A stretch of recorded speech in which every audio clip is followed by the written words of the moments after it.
all fight battles in our own unique ways, and we all have stories to tell. But whatever it is, maintaining a positive mind and even a good diet can be helpful in winning. It's a health and wellness sensation buzzing from the pages of Jamaica magazine today. We'll take you into the home of Dr. Jacqueline Goldburn and hear the story of her fight for good health. We'll also tantalize your taste buds with some good-for-you food.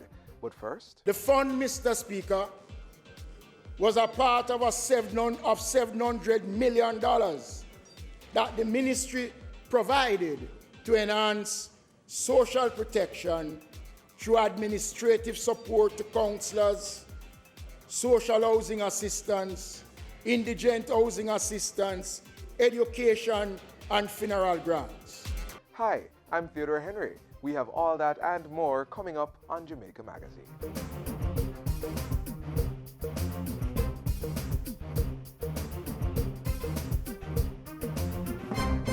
Do you know what a disability is? A permanent loss of function in any part of your body is called a disability. Some people are born that way. Others get a disability because of an illness or an accident. This doesn't have to prevent you from living a full life. The Disabilities Act will protect your right to work, raise families, or do business like anyone else. Visit jcpdja.com. A message from the JCPD, an agency of the Ministry of Labour and Social Security.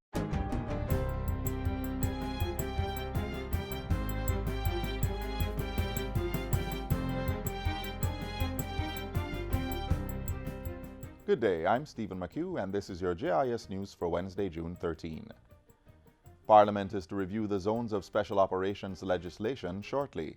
Passed in July 2017, the Law Reform Zones of Special Operations, Special Security and Community Development Measures Act calls for a period of review 1 year after its passage. At that time, any proposed amendments will be taken into consideration. Prime Minister Andrew Holness announced the upcoming review at Tuesday's sitting of the lower house as he tabled a resolution to extend the Mount Salem and Denhamtown zones by a further 60 days. In making the case for the extension, Mr. Holness says the additional time is necessary as the progress being made in both zones must be allowed to continue. The government is consistent in applying a policy not to address the symptoms, the murders and the dangerous and serious crimes, but to address the real causal factors, which is to fix the broken communities. The two communities are now in the build or social intervention phase of the operation. This aspect of the Zone of Special Operation includes programs to cover zinc fence removal, waste management, skills training, behavior modification, as well as upgrading works. In a bid to combat the trafficking of weapons and ammunition on the island, the Firearm Licensing Authority, FLA, will introduce online tracking for firearm applications during this financial year. The agency will also acquire a bullet tracks marking machine to improve the authority's capacity to capture bullet signatures. National Security Minister Dr. Horace Chang made the disclosure during his contribution to the sectoral debate in Parliament Tuesday. The Private Security Regulation Authority Act will be amended to improve the regulatory framework governing the private security industry to ensure appropriate standards for the collaboration work that may be required with the police. Mr. Speaker, control over all arms is the primary condition for security in our island nation. Dr. Chang says the changes will support amendments to be made to the Firearms Act this legislative year. The FLA has already introduced a fingerprinting mechanism that's connected to the Criminal Records Office database, upgraded the ballistic signature machine, as well as the tracking of the purchase and usage of ammunition on the island. Industry and Commerce Minister Audley Shaw says government will be using 4 platforms to improve the island's ease of doing business. They are the National Business Portal, National Trade Portal, the National Investment Policy, and the National Outsourcing Strategy. We are working assiduously to have these projects completed and launched. As a country, we have sought to build a strong and robust landscape in which businesses can thrive, recognizing that comprehensive and supportive business facilitation are essential for investment and business development. Minister Shaw was addressing local and foreign investors at the 3rd staging of the Jamaica Investment Forum on Tuesday in Montego Bay. He says with the implementation of the platforms, Jamaica can improve its ranking on the World Bank's Doing Business report. The island currently ranks 70th out of 190 countries, the highest in the Caribbean after Puerto Rico and 6th overall in the Latin America and Caribbean region.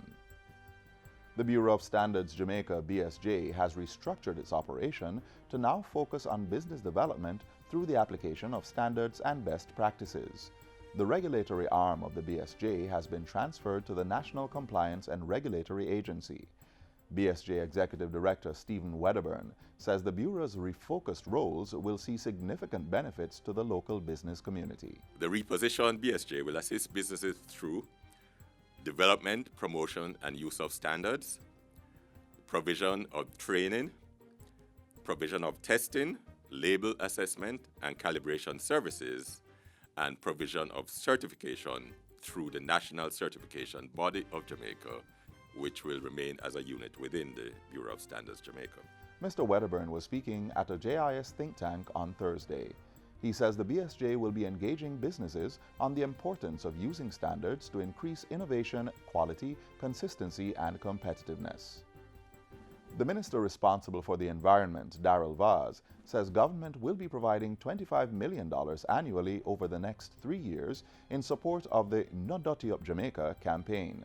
Minister Vaz says the funds have been set aside to increase public awareness on the impact of improper waste disposal on the environment and the health of Jamaicans. The No Dirty Up Jamaica is a component of the Clean Coasts project and is spearheaded by the Tourism Enhancement Fund, Jamaica Environment Trust, and the Wisinko Group. The minister, meanwhile, has welcomed Prime Minister Andrew Holness's recent announcement that the state would be working with industry players to implement a plastic bottle deposit scheme similar to the one done for glass bottles. It is an initiative that is sorely needed because we use and dispose of almost 1 billion PET bottles annually. Not million, 1 billion, which is roughly equivalent to 350 bottles per Jamaican each year. And finally, the north-south leg of Highway 2000 is now the Edward Seaga Highway in honor of the former Prime Minister. At Tuesday's renaming ceremony, Prime Minister Andrew Holness said Mr. Seaga was quite deserving of the honor due to his contribution and dedication to national development. It is said that the greatest use of life is to spend it for something that will outlast life. Mr. Seaga will live on through his work because he has spent his life building institutions and infrastructure that define our nation and provide service and value. Indeed, a legacy for generations now and generations to come. In his response, the former Prime Minister thanked Mr. Holness for the honor, saying it represents an extraordinary moment in his life. And that's it for JIS News Today. I'm Stephen McHugh. Thanks for watching.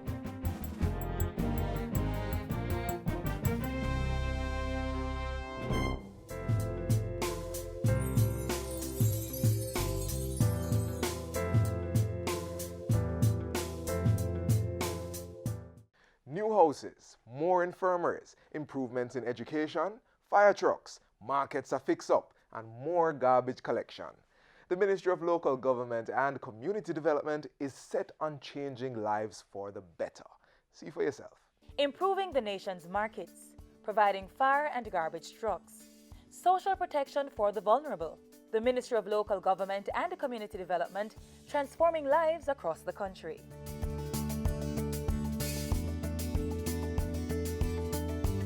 28 houses for the indigent will be built in fiscal year 2018-2019. That's 2 houses per parish, costing $52 million. The process will begin in St. Andrew, where sites have been identified in Irishtown and Kintyre.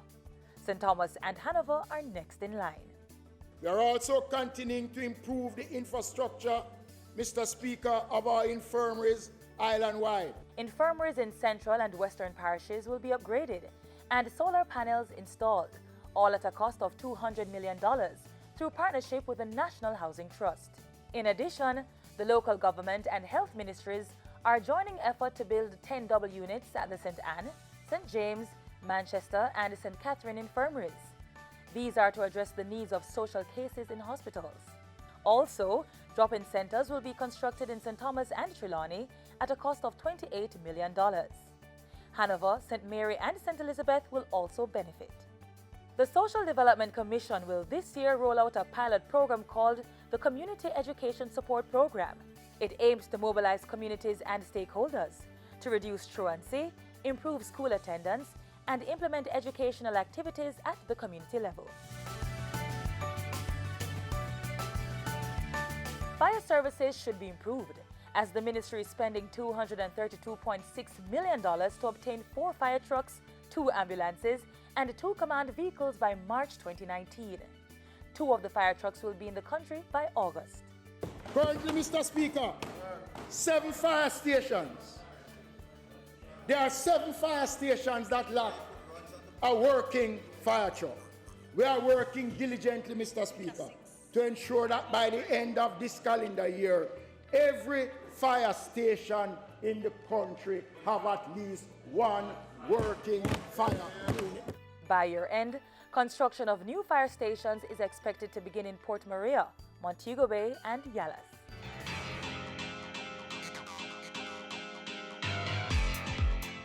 The local government ministry is also improving the look and the capacity of markets this fiscal year. In Hanover, the Hopewell Market will be refurbished at a cost of $20 million.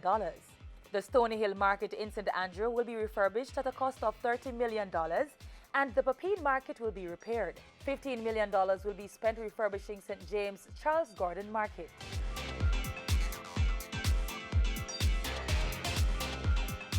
The ministry is looking to generate solid improvement for solid waste collection. So, 2 new collection units are being bought at a cost of $300 million.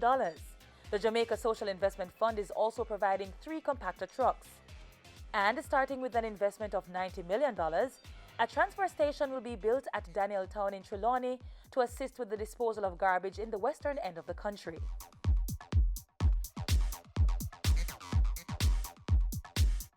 This year, the local government ministry will increase by 6-fold the level of investment in the parochial road network. $110 million is allotted to upgrade several of these roads across the country. The Municipal Social Assistance Program is continuing this year. $386.7 million is on the books for municipal corporations to assist the vulnerable this financial year. The fund, Mr. Speaker, was a part of $700 million that the ministry provided to enhance social protection through administrative support to councillors, social housing assistance, indigent housing assistance, education, and funeral grants.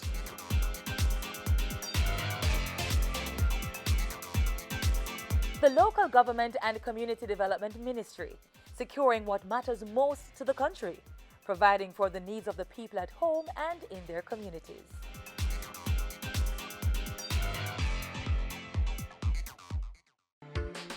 Did you know that finding out your blood type can reduce your risk of getting the wrong blood type during emergency operations or surgeries? Let you know if you're at a higher risk for certain diseases, like knowing that persons with type AB, A and B blood have higher risks for blood clots. And if you have a rare blood type, you could decide to store your blood for future use so you don't have to wait hours or days to find a match. So what are you waiting for? Find out your blood type today. It can not only help to save your life, but also the lives of others. Staying healthy or fighting illnesses involves as much mental work as physical preparations. Listen as Dr. Jacqueline Goldburn shares her story about fighting lupus and how she's living to win.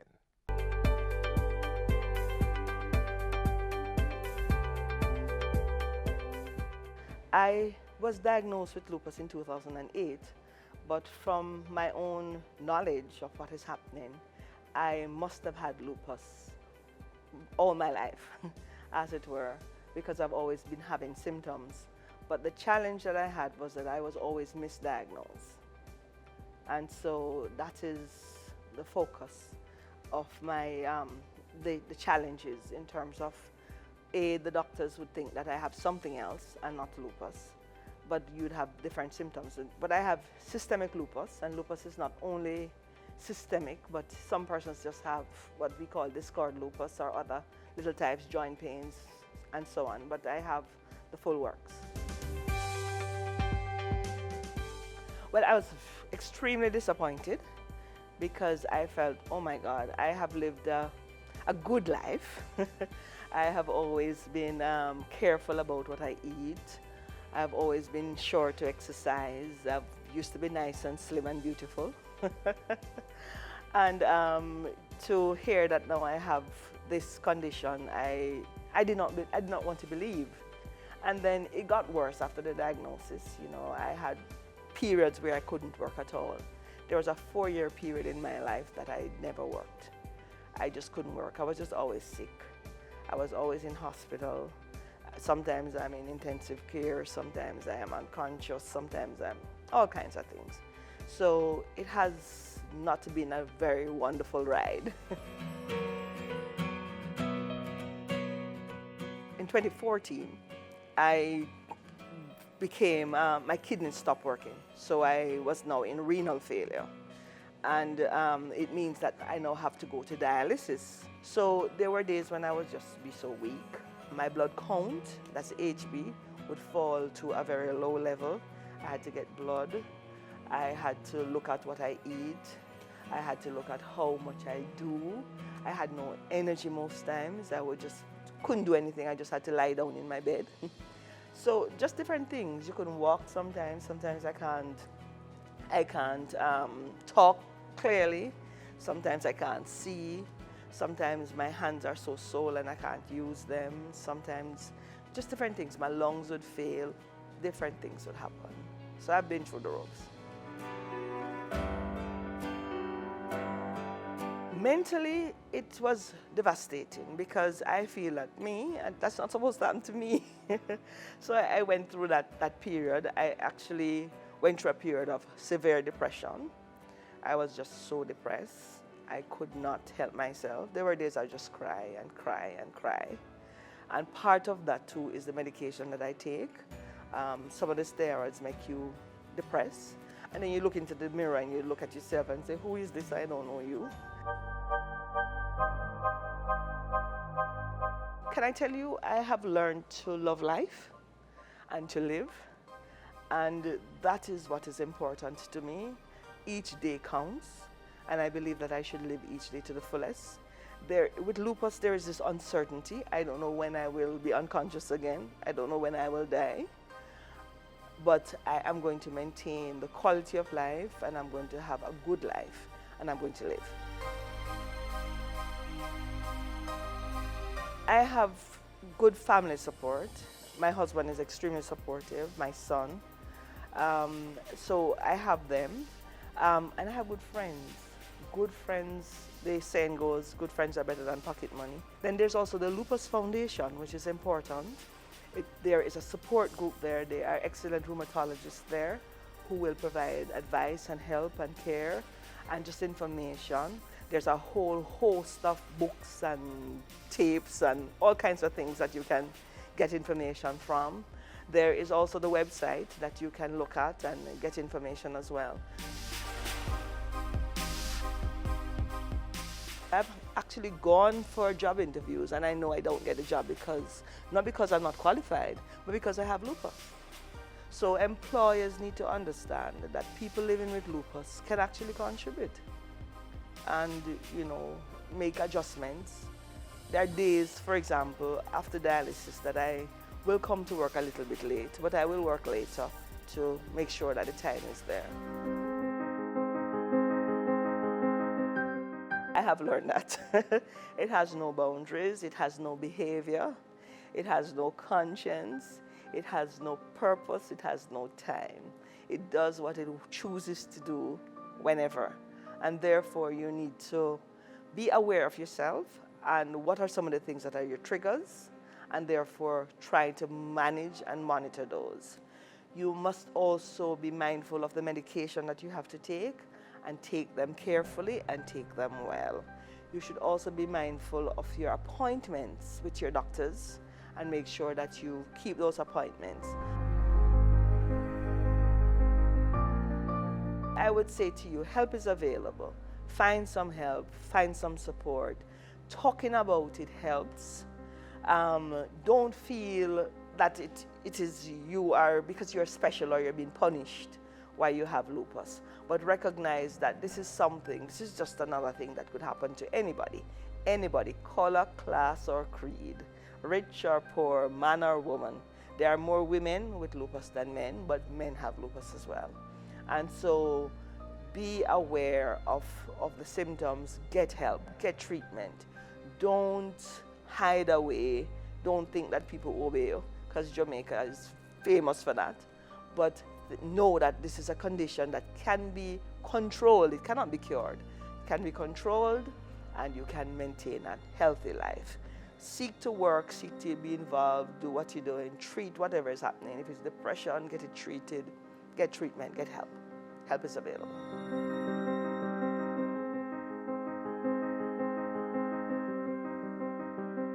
To learn more about lupus, contact the Lupus Foundation of Jamaica via their website lupusfoundationjamaica.org or 754-8458. You may also visit them at 7 Barbados Avenue, Kingston 5.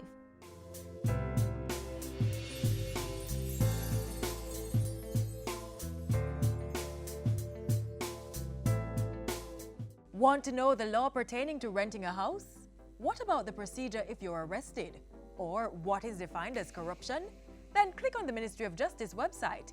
It has information on every law passed in Jamaica. The House of Parliament portal also has the more recent year's pieces of legislation. The sites are easy to search and the files are downloadable. Make access to justice your business. Know your rights. How much fish are you consuming in your diet? Is the quantity even that important? Well, let's explore some underwater delectable and watch as we show you why fish is that must-have protein.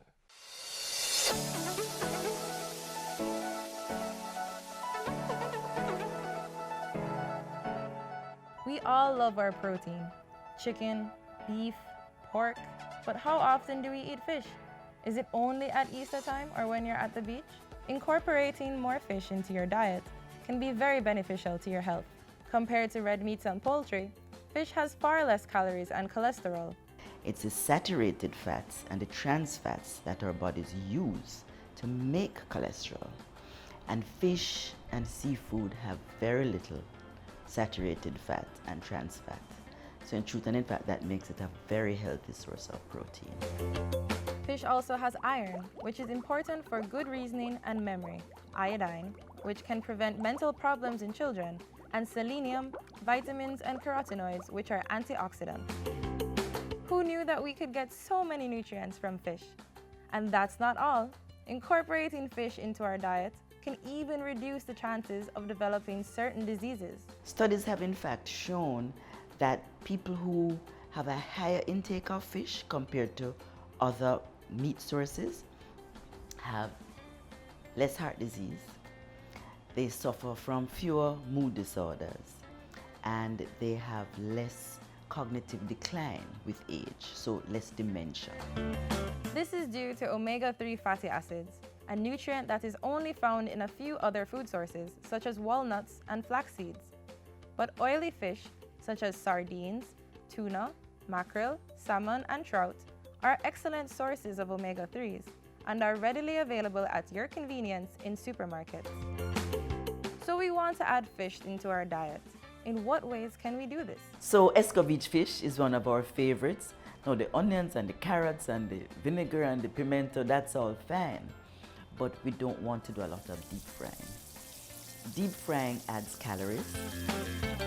Nothing like a nice steamed fish, a nice roast fish. And when you roast your fish, you can stuff it with wonderful vegetables like callaloo and so on. So we have to find other ways. Many of us have broilers as a part of our stove and we've never utilized it. We don't know how it's used. And that gives us, I think, the closest taste to fried without adding a lot of oil. So we've got different styles of cooking the fish, but what about flavor? Jamaicans love adding salt, but fish is already salty. Wouldn't that be too much sodium? If we utilize other things like lime and lemon juice and or fresh seasonings or scotch bonnet pepper or onions or scallion, we can make our fish flavorful without adding a lot of extra sodium. That sounds really tasty, but watch out for bones. Make sure to debone fish before giving your children. Even if the fish is bought deboned, check for fine bones with your fingers. If you're not careful, you could end up with a medical emergency. The recommended serving size per week is only 8 to 9 ounces of fish, or 2 to 3 servings per week. With an array of health benefits and a variety of ways to cook it, don't miss out on this lifestyle choice. Make a positive impact on your health by adding more fish to your diet.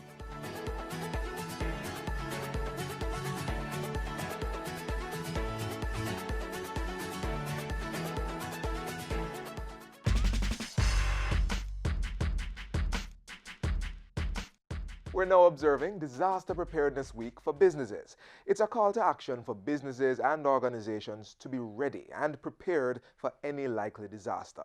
Hear this: the threats from hurricanes, floods, earthquakes, or any natural disaster should not be taken lightly. The impacts can be devastating for you and your business. So stay in the know, keep up with any disaster that's likely to happen in whichever month we're in, and make the necessary preparations to protect your business. Keep your business booming so Jamaica can continue to be the place of choice to live, work, raise families, and do business.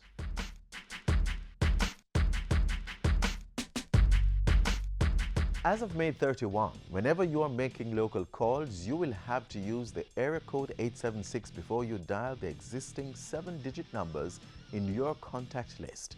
This is because Jamaica will be receiving a new area code, 658.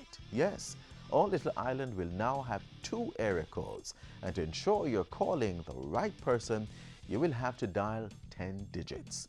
Don't worry, if this is new to you, you still have time to get used to it, because there is a 5-month permissive dialing period where you will be constantly reminded.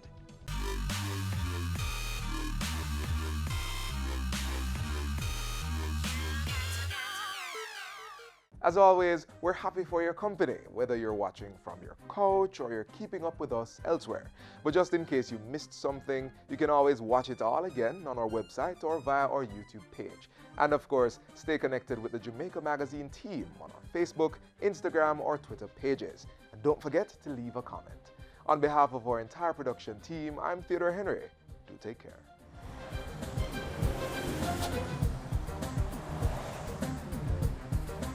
This has been a production of the Jamaica Information Service, the voice of Jamaica.